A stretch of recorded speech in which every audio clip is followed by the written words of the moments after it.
Hello students, SB একাডেমির YouTube চ্যানেলে তোমাদের সবাইকে স্বাগত জানাই। আমি সুদেষ্ণা বিশ্বাস।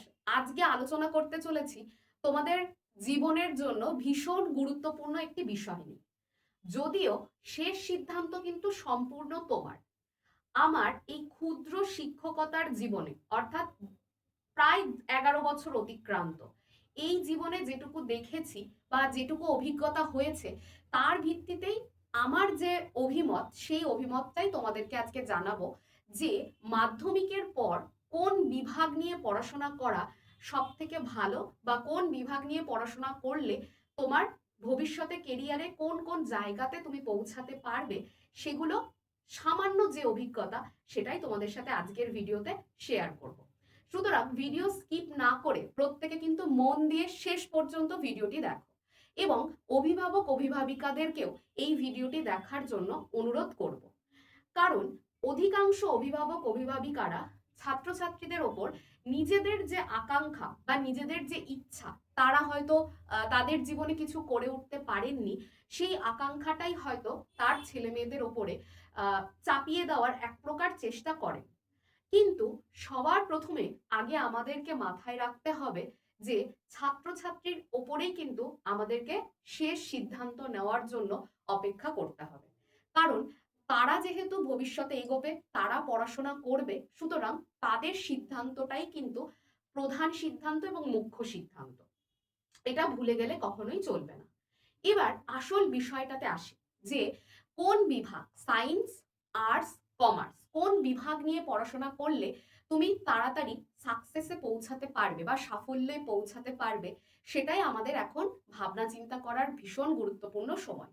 অনেকেই রয়েছে তোমরা যারা বন্ধু বান্ধবীরা সায়েন্স নিয়ে পড়াশোনা করছে, বাড়ি থেকে প্রচন্ড চাপ আছে, এই সমস্ত কারণের জন্য এক প্রকার নিজের ইচ্ছা না থাকা সত্ত্বেও সায়েন্স নিয়ে নাও।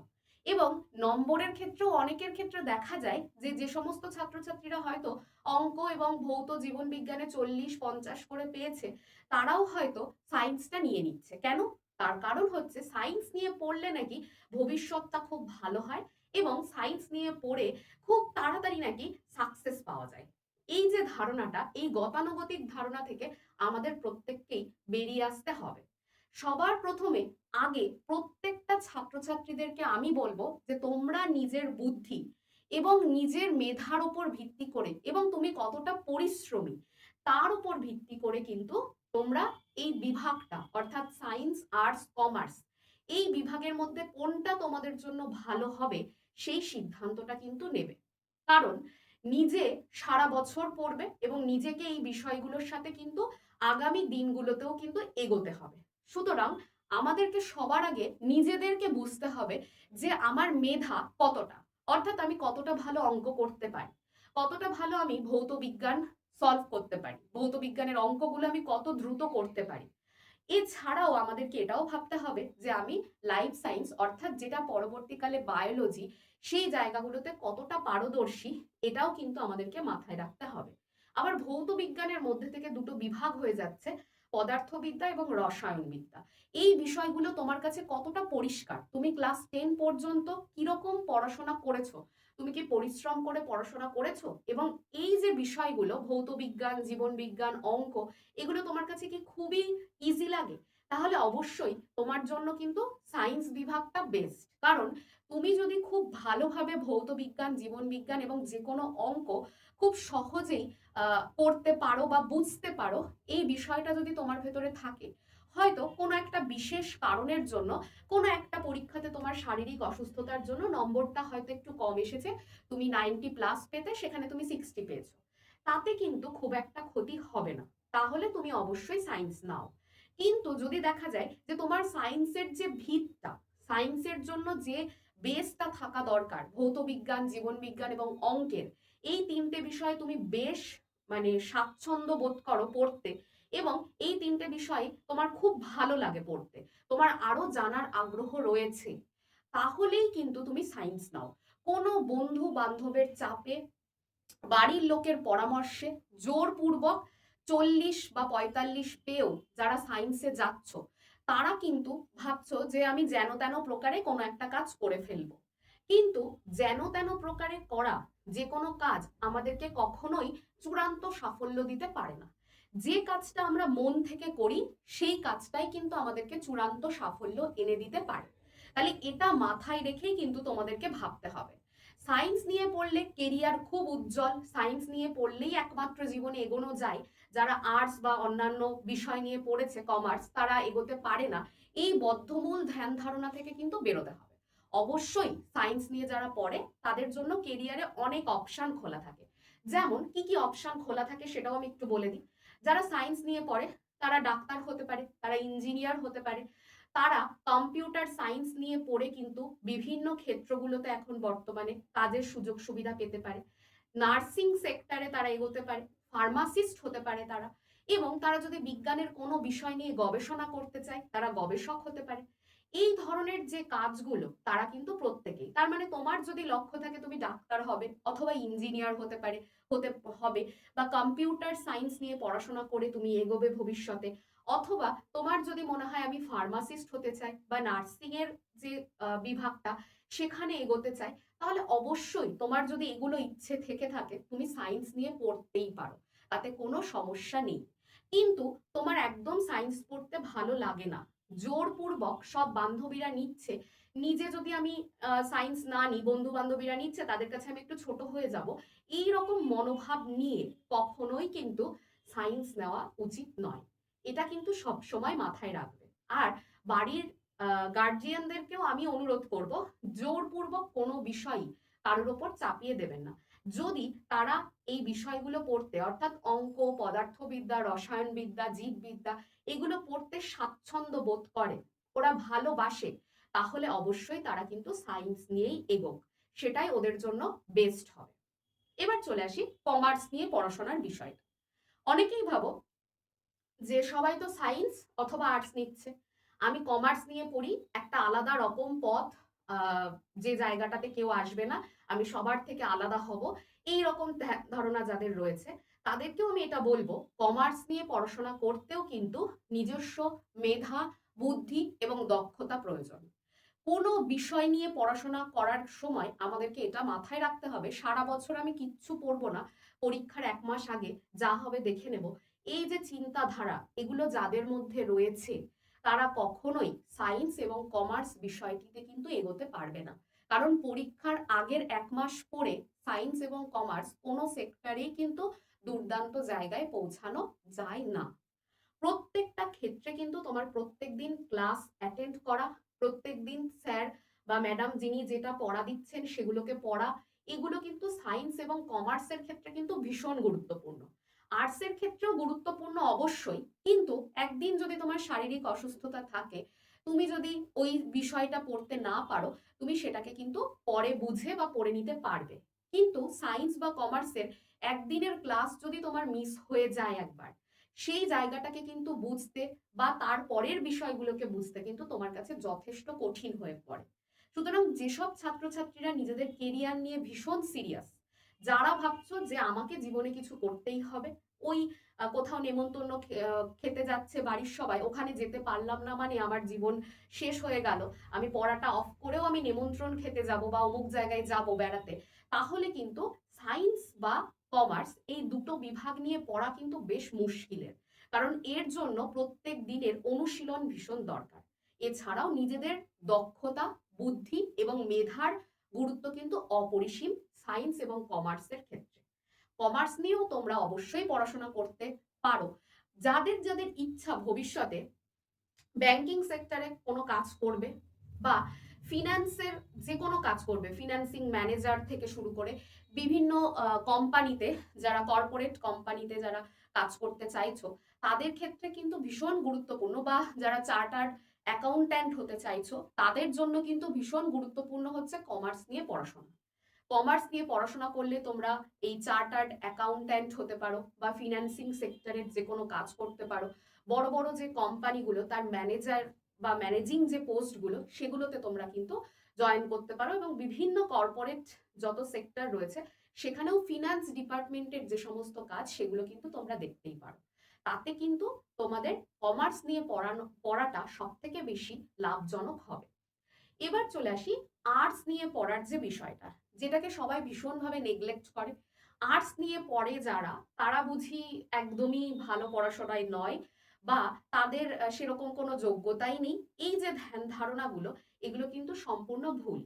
আর্টস নিয়েও যারা পড়ে এবং যারা দুর্দান্ত রেজাল্ট করে, তাদের কিন্তু সারা বছরই একই রকম পরিশ্রম করতে হয়। তারাও কিন্তু ভীষণ পরিশ্রম করেই ওই সাফল্যটাকে অর্জন করে। সুতরাং পরিশ্রমের কিন্তু কোনো বিকল্প আমাদের জীবনে নেই। পরিশ্রম করতেই হবে, তবেই কিন্তু সাফল্য আসবে। যারা আর্টস নিয়ে পড়ছো, তারাও কিন্তু একদমই মন খারাপ বা দুশ্চিন্তা করবে না। কারণ যারা আর্টস নিয়ে পড়ছো, তারা ভবিষ্যতে শিক্ষকতার সাথে যুক্ত হতে পারো। এক্ষেত্রে তোমরা যে কোনো সরকারি স্কুল অথবা বেসরকারি স্কুলে ভবিষ্যতে বিএড বা ডিএলএড করে সেখানে তোমরা যুক্ত হতে পারো। নেট সেট কোয়ালিফাই করে যে কোনো কলেজে অধ্যাপনার সাথেও তুমি যুক্ত হতে পারো। যাদের ছোটবেলা থেকে শিক্ষকতার প্রতি আগ্রহ রয়েছে, তারা সরকারি বেসরকারি যে কোনো ক্ষেত্রে কিন্তু নিজেদেরকে যোগ্য প্রমাণ করতে পারো, যদি তোমার সঠিক চেষ্টা থাকে। আর এছাড়াও যারা প্রশাসনিক কাজে উচ্চ পদস্থ কর্মচারী, অর্থাৎ ডব্লিউবিসিএস যারা অফিসার হতে চাইছো বা ইউপিএসসির পরীক্ষা দিতে চাইছো, সেই সমস্ত কাজের জন্য কিন্তু আর্টস গ্রুপের পড়াশোনা কিন্তু খুব গুরুত্বপূর্ণ। এক্ষেত্রে কিন্তু সায়েন্স গ্রুপের ছেলেদের কিন্তু বা মেয়েদের কিন্তু একটু সমস্যা হয়। কারণ ইউপিএসসি, ডব্লিউবিসিএস বা পুলিশ বা এসএসসি, এই সমস্ত পরীক্ষাগুলোতে কিন্তু অধিকাংশ জায়গাটাতে ইতিহাস, ভূগোল, রাষ্ট্রবিজ্ঞান এবং অর্থনীতি, এই জায়গাগুলো কিন্তু খুব গুরুত্বপূর্ণ ভূমিকা পালন করে। এই বিষয়গুলো কিন্তু একমাত্র আর্টস গ্রুপেই পড়া হয়। অর্থাৎ ইতিহাস, ভূগোল, রাষ্ট্রবিজ্ঞান, এই তিনটে বিষয় তো যে কোনো সরকারি চাকরির পরীক্ষার যারা প্রস্তুতি নিতে চাইছো, তাদের জন্য খুবই দরকারি বা খুবই গুরুত্বপূর্ণ বলতে পারো। যেমন যারা ডব্লিউবিসিএস, ইউপিএসসি দিতে চাইছো, যারা পুলিশের যে কোনো চাকরির সাথে যুক্ত হতে চাইছো, তাদের কিন্তু এই পার্টগুলো খুব দরকার। সুতরাং যাদের যেটা লক্ষ্য, তারা সেই অনুযায়ী কিন্তু তোমরা ঠিক করবে যে কোন বিভাগ নিয়ে পড়াশোনা তোমাদের জন্য সব থেকে বেস্ট হবে। এছাড়াও শিক্ষকতা এবং বিভিন্ন প্রশাসনিক কাজকর্ম ছাড়াও বর্তমানে বিভিন্ন ম্যানেজমেন্ট সংক্রান্ত বিষয় কিন্তু উঠে আসে। যেমন অনেকে হোটেল ম্যানেজমেন্ট করে, অনেককেই আমরা দেখতে পাই হসপিটাল ম্যানেজমেন্ট করছে।